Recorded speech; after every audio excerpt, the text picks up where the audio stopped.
ഫ്രാൻസിൽ നടക്കുന്ന G7 ഉച്ചകോടിക്കെതിരെ American president Donald Trump Israeli പ്രധാനമന്ത്രി ബെഞ്ചമിൻ നെതന്യാഹുവിനെ കുറ്റപ്പെടുത്തിക്കൊണ്ടും പരിഹസിച്ചുകൊണ്ടും നടത്തിയ പരാമർശങ്ങൾ ഇപ്പോൾ വൈറലായിരിക്കുകയാണ്. ട്രംപ് പറഞ്ഞത് ഈ ഹെസ്ബുള്ളയെ ലെബനോനിൽ ഒതുക്കാനുള്ള കാര്യങ്ങൾ ഇസ്രായേലിനും ഇസ്രായേൽ പ്രധാനമന്ത്രിക്ക് അറിയില്ലെങ്കിൽ ആ ചുമതല സിറിയയെ ഏൽപ്പിക്കുക, അവരിതിനേക്കാൾ നന്നായി ചെയ്യും. സിറിയൻ പ്രസിഡന്റ് പഴയ വിമത നേതാവായിരുന്ന അഹമ്മദ് അൽ-ശരിയുമായിട്ട് ഇപ്പോൾ ട്രംപിന് നല്ല ബന്ധമാണുള്ളത്. നേരത്തെ ലെബനോനിലെ ഹെസ്ബുള്ളയുടെ പിന്തുണയോടെ ബഷാർ അൽ അസാദ്, അദ്ദേഹം റഷ്യൻ പിന്തുണയുള്ള നേതാവായിരുന്നു, ഹെസ്ബുള്ളയുടെ പിന്തുണയോടെയാണ് അവിടെ ഭരിച്ചിരുന്നത്. പക്ഷേ ഹെസ്ബുള്ളയെയും അതുപോലെ തന്നെ ആസാദിനെയും ഓടിച്ചുകൊണ്ടാണ് അവിടെ സിറിയയിൽ പ്രസിഡൻ്റായി അഹമ്മദ് അൽ-ഷറ എത്തിയത്. അപ്പോൾ അഹമ്മദ് അൽ-ഷറ നേരത്തെ തീവ്രവാദി നേതാവായി അറിയപ്പെട്ടിരുന്ന വിമത നേതാവായി അറിയപ്പെട്ടിരുന്ന ആളാണ്. അതിനെ ലക്ഷ്യം വെച്ചുകൊണ്ടാണ് ട്രംപ് ഇസ്രായേലിനെ കുറ്റപ്പെടുത്തിയത്. ഹെസ്ബുള്ളയെ ഒതുക്കാൻ കഴിയുന്നില്ലെങ്കിൽ നിങ്ങൾ ഈ പണി അവസാനിപ്പിക്കുക, നിങ്ങൾ എന്തിനാണ് ലെബനോനിൽ കയറി ആൾക്കാരെ മുഴുവൻ കൊന്നൊടുക്കുന്നത്? ഒരു ഹെസ്ബുള്ളക്കാരനെ പിടിക്കാൻ വേണ്ടി ഒരു കെട്ടിടം മുഴുവൻ നിങ്ങൾ തകർത്ത് കളയുന്നു. അവിടെ ഹെസ്ബുള്ള അല്ലാത്ത നിരവധി ആൾക്കാർ അവിടെ താമസിക്കുന്നുണ്ട്, അവരെയൊക്കെ കൊന്നുകളയുന്നത് എന്തിനാണ്? ഇത് ഒരു തരത്തിൽ അംഗീകരിക്കാൻ പറ്റില്ല. എന്ന് മാത്രമല്ല, ഇറാൻ അമേരിക്ക സമാധാന കരാർ നിലവിൽ വന്നപ്പോൾ ഇസ്രായേൽ പ്രധാനമന്ത്രിയോട് പറഞ്ഞതാണ് ലെബനനിൽ നിന്ന് പിന്മാറുന്നില്ലെന്ന് മാത്രമല്ല, ലെബനോനിൽ കയറി ഇസ്രായേൽ നടത്തിയ ആക്രമണത്തിൽ 5 പേർ കൊല്ലപ്പെട്ടു എന്ന വാർത്ത കൂടി ഈ മണിക്കൂറുകളിൽ വരുന്നു. എന്തായാലും ഇറാൻ അതിശക്തമായിട്ടാണ് അതിനോട് പ്രതികരിച്ചിരിക്കുന്നത്. ഈ രീതിയിൽ മുന്നോട്ട് പോകാനാവില്ല, അങ്ങനെയാണെങ്കിൽ ഞങ്ങൾ ശക്തമായിട്ടുള്ള നിലപാടിലേക്ക് പോകുമെന്ന് ഇറാൻ പറയുന്നു. ഇറാനെ സംബന്ധിച്ചിടത്തോളം ഹെസ്ബുള്ള അവരുടെ ഒരു നീട്ടിയ കരമാണ്, എക്സ്റ്റൻഡഡ് ഹാൻഡാണ്. ആക്സിസ് ഓഫ് റെസിസ്റ്റൻസ് എന്ന പേരിലാണ് ഇറാൻ്റെ പിന്തുണയുള്ള പ്രോക്സീസായിട്ട് ലെബനോനിൽ ഹെസ്ബുള്ളയും അതുപോലെ തന്നെ ഗസയിൽ ഹമാസും യമനിൽ ഹൂതികളും അറിയപ്പെടുന്നത്. അപ്പോൾ ഇതിൽ ഇപ്പോൾ US സമാധാന കരാർ അടുത്ത ദിവസങ്ങളിൽ ഒപ്പിടാൻ പോവുകയാണ്. 2 ദിവസത്തിനകം വെള്ളിയാഴ്ച സ്വിറ്റ്സർലൻഡിലെ ജനീവയിൽ വെച്ച് ഒപ്പിടാൻ പോകുമ്പോൾ ഈ ഇസ്രായേലിൻ്റെ ഈ നിലപാട് വലിയ കല്ലുകടിയായി മാറിയിരിക്കുകയാണ്. വല്ലാത്ത ആശങ്കയിലാണ്. കാരണം ഇസ്രായേലിൻ്റെ ഈ നടപടി ഈ കണക്കിന് പോയാൽ ഇറാൻ അമേരിക്കൻ സമാധാന കരാറിനെ ഉലയ്ക്കും. അത് വൈകാൻ തന്നെ കാരണം ഇസ്രായേലിൻ്റെ നിലപാടാണെന്ന് ഖത്തറിൻ്റെ ഭരണാധികാരിയുമായിട്ട് G7 ഉച്ചകോടിയുടെ സൈഡ് ലൈൻസിൽ അവർ തമ്മിൽ കൂടിക്കാഴ്ച നടത്തിയപ്പോൾ അദ്ദേഹം പറഞ്ഞു. ഷെയ്ഖ് അൽത്താനിയുമായി സംസാരിച്ചപ്പോൾ ട്രംപ് തന്നെ നേരിട്ട് പറഞ്ഞു, ഇസ്രായേലിനെ കൊണ്ട് തോറ്റു, ഇസ്രായേൽ ഇങ്ങനെ ചെയ്യുന്നു. അപ്പോൾ എന്തായാലും ഇസ്രായേൽ പ്രധാനമന്ത്രി ബെഞ്ചമിൻ നെതന്യാഹുവും അമേരിക്കൻ പ്രസിഡന്റ് ഡൊണാൾഡ് ട്രംപും വലിയ സുഹൃത്തുക്കളാണെങ്കിലും ഈ സമാധാന കരാറിൻ്റെ പേരിൽ അവർ ഏതാണ്ട് തെറ്റിപ്പിരിഞ്ഞ അവസ്ഥയിലാണ്. കാരണം ഇസ്രായേലുമായി ചർച്ച ചെയ്യാതെയാണ് ഈ സമാധാന കരാർ കൊണ്ടുവന്നത്. ഇസ്രായേലിനെ പൂർണ്ണമായി അവഗണിച്ചു എന്നുള്ള ആക്ഷേപമാണ് അവർ ഉന്നയിച്ചിട്ടുള്ളത്.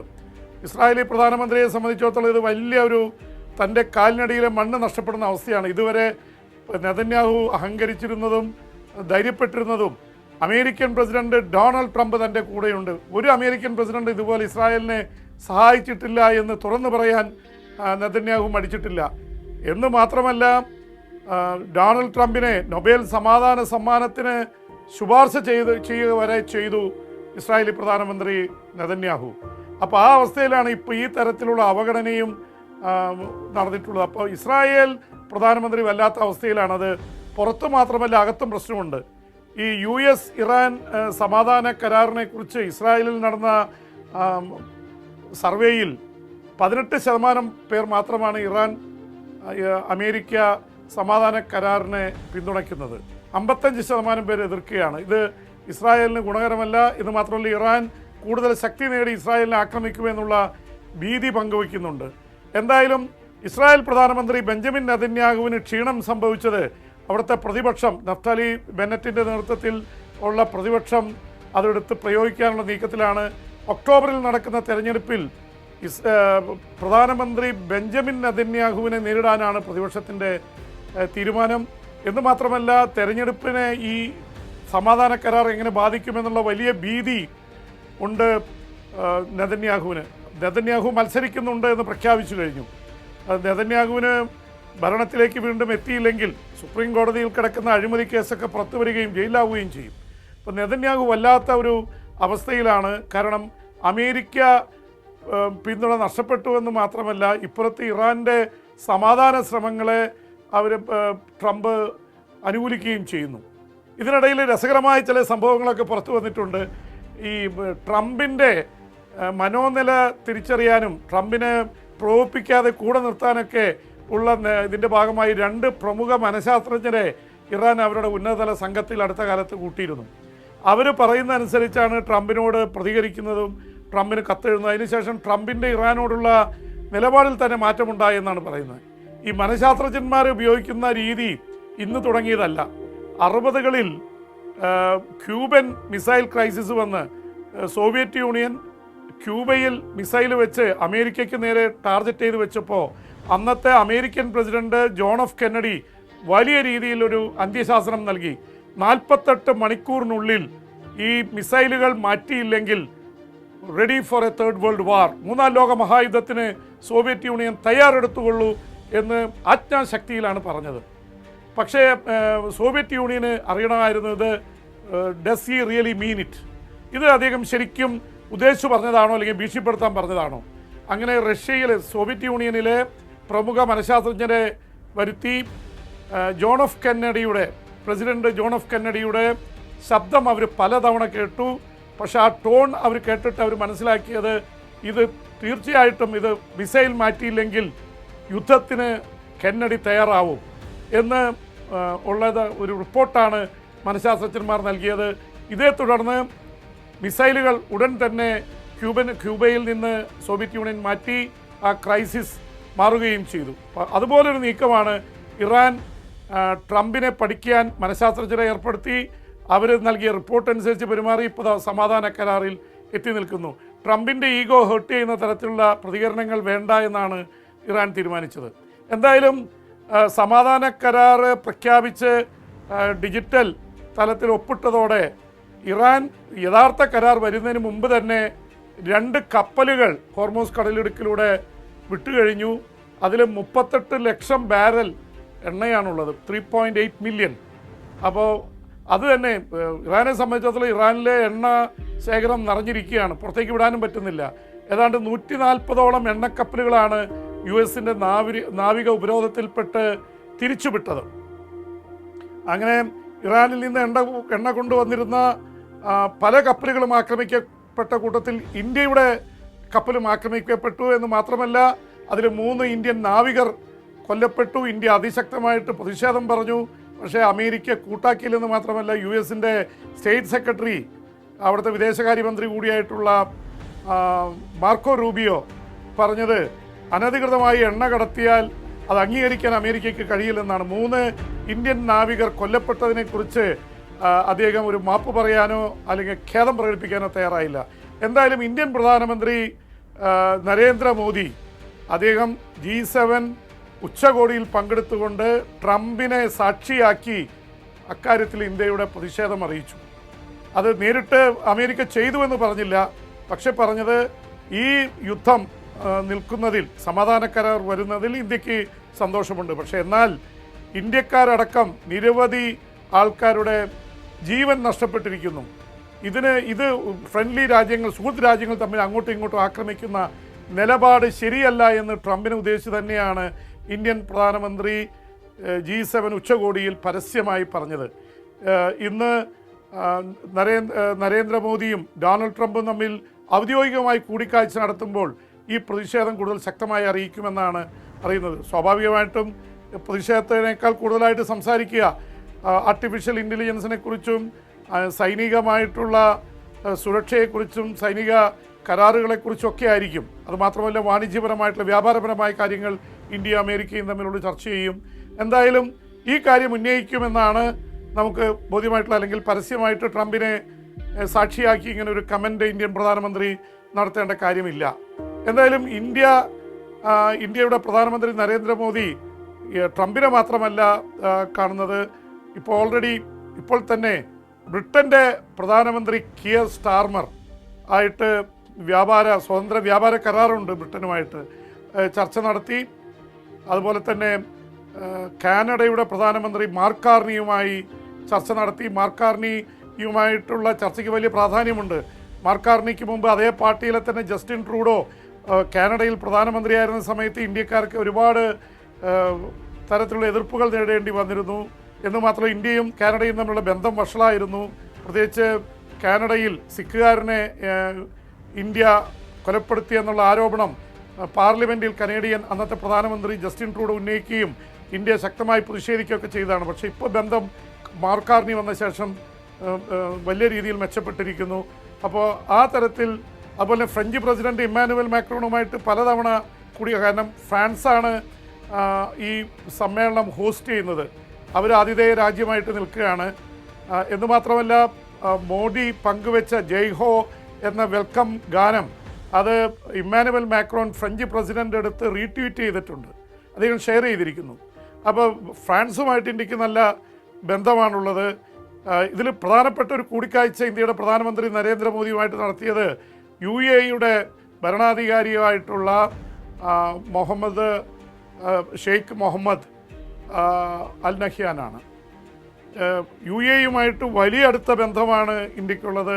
പ്രത്യേകിച്ച് ഇതിനൊക്കെ പ്രശ്നം വന്നപ്പോൾ എണ്ണ ശേഖരം കൂട്ടാനായി UAE-യിൽ നേരിട്ട് ഇന്ത്യൻ പ്രധാനമന്ത്രി തന്നെ പോയിരുന്നു. എന്ന് മാത്രമല്ല, ഇറാനുമായിട്ടുള്ള ഏറ്റുമുട്ടലിൽ UAE-യിൽ പല നാശനഷ്ടങ്ങൾ സംഭവിച്ചിരുന്നു. അപ്പോൾ UAE ആക്രമിച്ചതിനെ ശക്തമായിട്ട് അപലപിക്കുകയും UAE-യോടൊപ്പം സൗദിയോടൊപ്പം മറ്റ് ഗൾഫ് രാജ്യങ്ങളോടൊപ്പമൊക്കെ പിന്തുണ പ്രഖ്യാപിച്ചു നിന്ന രാജ്യമാണ് ഇന്ത്യ.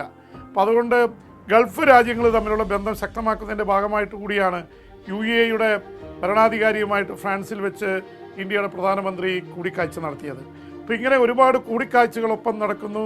ഒപ്പം തന്നെ ഏറ്റവും പ്രധാനപ്പെട്ട മറ്റൊരു കൂടിക്കാഴ്ച നടന്നത് അമേരിക്കൻ പ്രസിഡന്റ് ഡൊണാൾഡ് ട്രംപും അതുപോലെ ഉക്രൈൻ്റെ പ്രസിഡന്റ് വൊളോഡിമിർ സെലൻസ്കിയുമാണ്. സെലൻസ്കി G7 ഉച്ചകോടിയിൽ ക്ഷണിതാവാണ്. അദ്ദേഹം ട്രംപുമായിട്ട് ചർച്ച നടത്തി. എന്ന് മാത്രമല്ല, പുട്ടിനെ അമേരിക്കയിലേക്ക് വിളിച്ചു വരുത്തി. റഷ്യൻ പ്രസിഡന്റിനെ ഒരിക്കൽ കൂടി, നേരത്തെ അലാസ്കയിൽ ട്രംപുമായി കൂടിക്കാഴ്ച നടത്തിയതാണ് പുടിൻ, വിളിച്ചു വരുത്തി ചർച്ച നടത്തണമെന്ന് സെലൻസ്കി ആവശ്യപ്പെട്ടിട്ടുണ്ട്. കാരണം ഉക്രൈൻ യുദ്ധം അവസാനിപ്പിക്കുമെന്ന് ട്രംപ് പ്രഖ്യാപിച്ചിരിക്കുകയാണ്. പക്ഷേ ഇതുവരെ ആ തരത്തിലുള്ളതൊന്നും ഉയർന്നു വന്നിട്ടില്ല. കാരണം ഉക്രൈനിലേക്ക് റഷ്യ ഈ ദിവസങ്ങളിൽ വലിയ ആക്രമണം നടത്തി, തിരിച്ചും ആക്രമണം നടത്തിക്കൊണ്ടിരിക്കുകയാണ്. അപ്പോൾ ഇറാൻ അമേരിക്ക ഇസ്രായേൽ യുദ്ധം തീരുന്ന സാഹചര്യത്തിൽ ഉക്രൈൻ യുദ്ധം കൂടി അവസാനിച്ചാൽ ലോകത്തിൽ കൂടുതൽ സമ്പൽ സമൃദ്ധിയും വാണിജ്യവും ഒക്കെ നടക്കാനുള്ള സാധ്യതയുണ്ട്. ആ തരത്തിൽ G7 ഉച്ചകോടിക്ക് വലിയ പ്രാധാന്യമാണ് കൽപ്പിക്കപ്പെടുന്നത്. ഒരുപക്ഷെ ഈ G7 നേതാക്കൾ അവരുടെ ഒഴിവ് സമയത്ത് പറയുന്ന പല കാര്യങ്ങളും ഇപ്പോൾ ലീക്ക് ചെയ്ത് പുറത്ത് മാധ്യമങ്ങളിലൊക്കെ, അന്താരാഷ്ട്ര മാധ്യമങ്ങളിലൊക്കെ വന്നിട്ടുണ്ട്. അതിലൊന്ന് കെയർ സ്റ്റാർമർ ലോകകപ്പ് ഫുട്ബോൾ മത്സരത്തെക്കുറിച്ച് പറഞ്ഞതാണ്.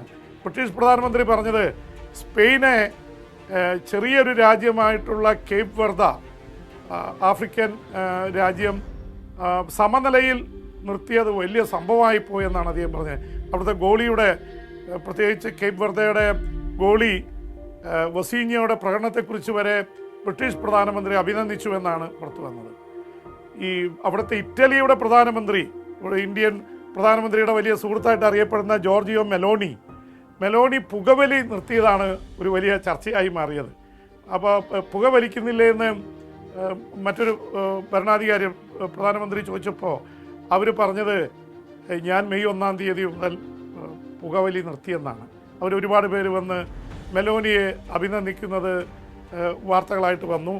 ഈ തരത്തിലുള്ള പല വാർത്തകളും ട്രംപിനെ സംബന്ധിച്ചിടത്തോളം ട്രംപ് സംസാരിച്ചു കൊണ്ടിരിക്കുന്നതിൽ പറഞ്ഞൊരു വാക്ക് ഗ്രീൻലാൻഡ് എന്നാണ്. ഗ്രീൻലാൻഡ് എന്ന് കേൾക്കുന്നത് തന്നെ യൂറോപ്യൻ നേതാക്കൾക്ക് കലിയാണ്. കാരണം യൂറോപ്പിൻ്റെയും ഒക്കെ കൈവശമിരിക്കുന്ന ഗ്രീൻലാൻഡ് പിടിച്ചെടുക്കുമെന്ന് ട്രംപ് ഒരിക്കൽ പറഞ്ഞു. അതിൻ്റെ പേരിൽ യൂറോപ്യൻ രാജ്യങ്ങളും അമേരിക്കയും തമ്മിൽ ഉടക്കിയതാണ്. എന്തായാലും അതൊരു തമാശയായിട്ട് പിന്നീട് പോയി. ഗ്രീൻലാൻഡിനെ കുറിച്ച് പിന്നെ ഒരു അക്ഷരം മിണ്ടരുത് എന്നുള്ള തരത്തിൽ ഒരുപക്ഷെ ട്രംപ് അധികം അതിനെക്കുറിച്ച് പരാമർശിച്ചില്ല. അപ്പോൾ ഇങ്ങനെ ഓരോരുത്തരും അവരുടേതായിട്ടുള്ള ഈ ഇപ്പോഴത്തെ നടക്കുന്ന കാര്യങ്ങളെക്കുറിച്ച് പറയുന്ന തമാശകൾ ഒരു വലിയ തരത്തിൽ ചർച്ച ചെയ്യപ്പെട്ടു എന്നാണ് പുറത്തേക്ക് വരുന്നത്. എന്തായാലും ഈ യുദ്ധം, ഇറാൻ അമേരിക്ക ഇസ്രായേൽ യുദ്ധം 107 ദിവസം പിന്നിട്ട് കഴിയുമ്പോൾ സമാധാന കരാറിലേക്ക് വരുന്നത് ആശ്വസിക്കുകയാണ് ഗൾഫ് രാജ്യങ്ങളൊക്കെ. പക്ഷേ ഇപ്പോഴും ഭീഷണിയായിട്ട് നിൽക്കുന്നത് ഇസ്രായേലിൻ്റെ നിലപാട് തന്നെയാണ്. ഇസ്രായേൽ കൂടുതൽ മുന്നോട്ട് ലെബനോൻ ആക്രമണവുമായി മുന്നോട്ട് പോയാൽ പല നിരീക്ഷകരും പറയുന്നത് ഒരുപക്ഷെ ഇറാൻ അമേരിക്ക സമാധാന കരാർ തന്നെ തകരാൻ സാധ്യതയുണ്ടെന്നാണ്. പക്ഷേ അത് തകരാതിരിക്കട്ടെ എന്നുള്ള രീതിയിലാണ് ഇപ്പോൾ കാര്യങ്ങൾ നടക്കുന്നത്. ട്രംപ് വലിയ രീതിയിൽ ഇസ്രായേലി പ്രധാനമന്ത്രിയെ സമാധാനിപ്പിക്കാൻ ശ്രമിക്കുന്നുണ്ട്. ഒരുപക്ഷെ ഇന്ത്യയോടുകൂടി ഇന്ത്യയും ഇസ്രായേലുമായി നല്ല സുഹൃത്ത് ബന്ധമുണ്ട്. ഇന്ത്യൻ പ്രധാനമന്ത്രിയോട് ഇസ്രായേൽ പ്രധാനമന്ത്രിയുമായി സംസാരിക്കാൻ ട്രംപ് ആവശ്യപ്പെടുമോ എന്നറിയില്ല. എന്തായാലും കാര്യങ്ങൾ ആ തരത്തിൽ മുന്നോട്ട് പോവുകയാണ്. ഈ പശ്ചാത്തലത്തിൽ ഇറാനും അമേരിക്കയും തമ്മിലുള്ള യുദ്ധം തീരുന്നത് ഒരു യഥാർത്ഥ തലത്തിലായിരിക്കുമോ എന്നാണ് അറിയേണ്ടത്. എന്ന് മാത്രമല്ല, വലിയൊരു വിവാദം നടന്നുകൊണ്ടിരിക്കുന്നത് $300 ബില്യൺ അമേരിക്ക ഇറാന് നൽകും ഡെവലപ്മെൻറ്റൽ ഫണ്ടായിട്ട് എന്നൊരു വാർത്ത വരുന്നുണ്ട്. അമേരിക്ക അത് നിഷേധിച്ചിട്ടുണ്ടെങ്കിലും 300 ബില്യൺ എന്ന് പറയുമ്പോൾ 30,000 കോടി ഡോളറാണ്. വലിയൊരു തുകയാണ്. അത് ഇവരുടെ സ്വത്ത് മരവിപ്പിച്ചതാണ്, ആ തുകയാണ് നൽകാൻ പോകുന്നത് എന്നുള്ള രീതിയിലൊക്കെ പറയുന്നുണ്ട്. പക്ഷേ അതിനെക്കുറിച്ച് ഇപ്പോഴും വ്യക്തമായിട്ടുള്ള ധാരണയില്ല. അങ്ങനെ സംഭവമില്ലെന്ന് പറയുന്നു. പക്ഷേ എന്തായാലും ഇറാനും അമേരിക്കയും തമ്മിലുള്ള സമാധാന കരാറിൻ്റെ വിശദ രൂപം പുറത്തു വന്നാൽ ഒരുപക്ഷെ ഇതിൽ എന്താണ് കാര്യങ്ങളെന്ന് മനസ്സിലാവും. ഡെവലപ്മെൻറ്റ് ഫണ്ട് എന്നാണ് പറയുന്നത്. എന്തായാലും ഇറാൻ ആവശ്യപ്പെട്ടിരിക്കുന്നത് തങ്ങളുടെ മരവിപ്പിച്ച സ്വത്തുക്കൾ, അത് 24 ബില്യൺ ഉണ്ട്. 24 ബില്യൺ എന്ന് പറയുമ്പോൾ 24,000 കോടി ഡോളറാണ്. അത് വിട്ടുകൊടുക്കണം. അതുപോലെ ഹോർമോസ് കടലിടുക്കിലൂടെ കപ്പലുകൾ കടന്നു പോകാൻ അടുത്ത 60 ദിവസത്തേക്ക് ഫീസ് കൊടുക്കേണ്ട. പക്ഷെ 60 ദിവസം കഴിഞ്ഞാൽ ഇറാനും ഒമാനും ചേർന്ന് ഫീസ് ഈടാക്കാൻ തീരുമാനിച്ചിട്ടുണ്ട്. അമേരിക്ക വരുത്തി വെച്ചല്ലോ വിനയാണ്, സൗജന്യമായി വിട്ടുകൊടുത്തതാണ്. ഒരുപക്ഷെ ഹോർമോസ് കടലിടുക്കിന് ഇത്രയും പ്രാധാന്യമുണ്ടെന്ന് ഇറാൻ പോലും അറിയില്ലായിരുന്നു. കാരണം ഇറാൻ ഇപ്പോൾ അവിടെ ഹോർമോസ് കടലിടുക്ക് അടച്ചപ്പോഴാണ് ഈ എണ്ണയുടെ യാത്ര, അല്ലെങ്കിൽ എണ്ണയുമായിട്ടുള്ള കപ്പലുകൾക്ക് യാത്ര ചെയ്യാൻ പറ്റാതാവുകയും നൂറുകണക്കിന് കപ്പലുകൾ കുടുങ്ങിപ്പോവുകയും ലോകത്ത് എണ്ണ കിട്ടാൻ വലിയ ബുദ്ധിമുട്ടാവുകയും ചെയ്തത്. ഇപ്പോൾ ഈ മണിക്കൂറുകളിൽ പുറത്തു വരുന്ന ചില ദൃശ്യങ്ങൾ തന്നെ അന്താരാഷ്ട്ര ചാനലുകളിൽ വരുന്നത് ഇറാനും പാകിസ്ഥാനും തമ്മിൽ അതിർത്തി പങ്കിടുന്ന രാജ്യങ്ങളാണ്. ഇറാനിൽ നിന്ന് എണ്ണ പുറത്തേക്ക് കിട്ടാത്തതിൻ്റെ വെളിച്ചത്തിൽ വലിയ ബൈക്കിലും കാറുകളിലൊക്കെ വന്ന് പാകിസ്ഥാനികൾ എണ്ണ അനധികൃതമായി കടത്തിക്കൊണ്ടുപോകുന്നതിൻ്റെ ദൃശ്യങ്ങൾ അതിർത്തിയിൽ നിന്ന് വലിയ തോതിൽ അന്താരാഷ്ട്ര മാധ്യമങ്ങളിൽ വന്നുകൊണ്ടിരിക്കുന്നുണ്ട്.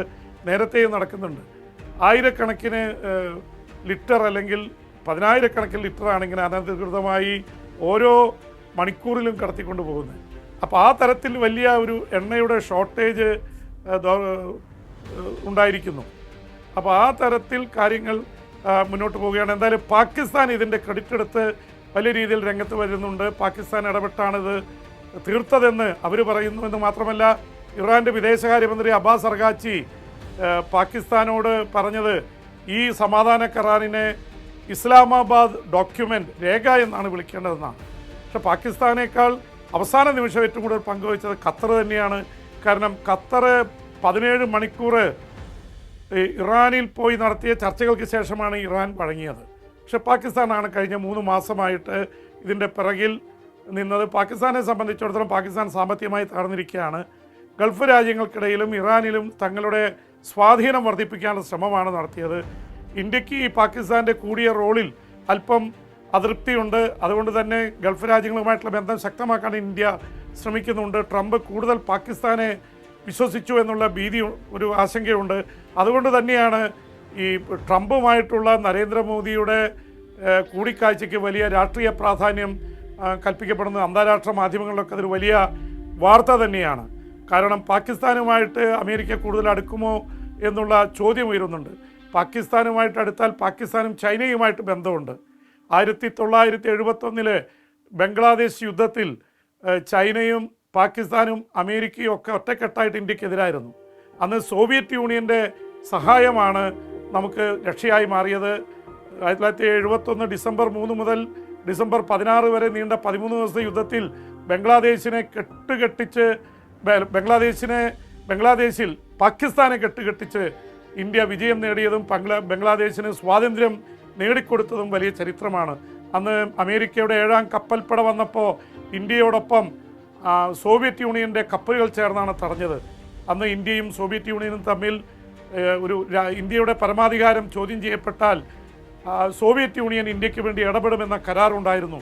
അന്നത്തെ പ്രധാനമന്ത്രി ഇന്ദിരാഗാന്ധി അന്നത്തെ റഷ്യൻ ഭരണാധികാരിയായിട്ടുള്ള ലിയോണിദ് ബ്രഷ്നേവിനെ വിളിച്ചതും സോവിയറ്റ് യൂണിയൻ്റെ കപ്പലുകൾ പാഞ്ഞെത്തിയതൊക്കെ ചരിത്രമാണ്, നമുക്കൊക്കെ അറിയുന്നൊരു ചരിത്രമാണ്. അപ്പോൾ അതിൻ്റെയൊക്കെ പശ്ചാത്തലമുണ്ട്. എന്തായാലും ആ തരത്തിലേക്ക് കാര്യങ്ങൾ അമേരിക്കയും ചൈനയും പാകിസ്ഥാനൊക്കെ ബന്ധപ്പെട്ടു പോകുന്നൊരു തരത്തിലേക്ക് പോകാൻ ആഗ്രഹിക്കുന്നില്ല എന്ന് മാത്രമല്ല, ഇപ്പോൾ റഷ്യയും ചൈനയുമായി നല്ല ബന്ധമാണ്. ഒരുപക്ഷെ ഇന്ത്യയേക്കാൾ ഒരു പടി മുന്നിലാണോ എന്ന് സംശയിക്കണം. കാരണം ഉക്രൈൻ യുദ്ധത്തിൽ റഷ്യ ഉക്രൈനെ ആക്രമിക്കുമ്പോൾ ഏറ്റവും കൂടുതൽ സപ്പോർട്ട് നൽകിയ രാജ്യങ്ങളിൽ ചൈനയും ഇറാനും വടക്കൻ കൊറിയയൊക്കെയാണുള്ളത്. അങ്ങനെ ഒരു അച്ചുതണ്ട് തന്നെ ഫോം ചെയ്തിട്ടുണ്ട്. പക്ഷേ റഷ്യയും ഇന്ത്യയും തമ്മിലുള്ള ബന്ധത്തിൽ യാതൊരു കുറവും ഉണ്ടാവില്ലെന്ന് റഷ്യൻ പ്രസിഡന്റ് വ്ളാഡിമിർ പുടിൻ പറഞ്ഞിട്ടുണ്ട്. അതുമാത്രമല്ല, അമേരിക്കയുടെ എതിർപ്പിനെ മാറ്റിവെച്ച് റഷ്യൻ എണ്ണ വലിയ തോതിൽ ഇന്ത്യ വാങ്ങുകയും ചെയ്തതാണ്. അപ്പോൾ ഇങ്ങനെ ലോക ശാക്തിക ചേരികളിൽ തന്നെ മാറ്റം വന്നുകൊണ്ടിരിക്കുകയാണ്.